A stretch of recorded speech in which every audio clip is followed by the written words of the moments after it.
Ayan guys, may nakita akong prutas na nakita ko din sa YouTube na kinakain daw itong prutas na to. So tingnan natin kung pwede nga talaga siyang kainin, guys. Try natin.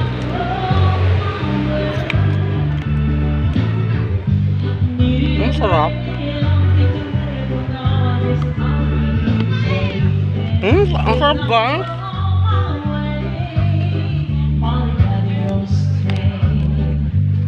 Ang sarap. Ito yung lasa niya guys. Dapat kinakain pala siya.